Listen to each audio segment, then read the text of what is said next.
নব্বইয়ের দশকে বড় হয়ে ওঠা আমাদের কাছে অঞ্জন দত্ত নচিকেতার গান শুধু গান নয়, এটি একটি আবেগ।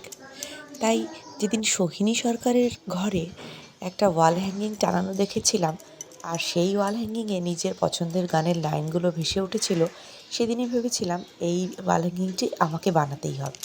ব্যাস, কয়েকটা কার্ডবোর্ডের টুকরো, কিছুটা অ্যাক্রিলিক কালার্স আর অনেকটা মনের আবেগ মিশিয়ে আমি আমার কাজটা শুরু করে দিলাম। প্রথমে বেস কালার করে নেওয়ার পর পেন্সিল দিয়ে আমি প্রত্যেকটা গানের লাইন লিখে নিয়েছিলাম এবং তারপরে একটি সরু তুলির মাধ্যমে আমি সেগুলোতে রং ভরেছি। কাজ যত এগোলো আমি আস্তে আস্তে দেখলাম যে আমার লাল নীল সংসার কিন্তু প্রায় প্রস্তুত। এইভাবে তোমরা একইভাবে কিন্তু নিজেদের পছন্দের গানের লাইন লিখে একটা ইজি ওয়াল হ্যাঙ্গিং বানিয়ে নিতেই পারো। আর আমার কাজটা কেমন লাগলো সেটা জানাতে কিন্তু একদম ভুলো না।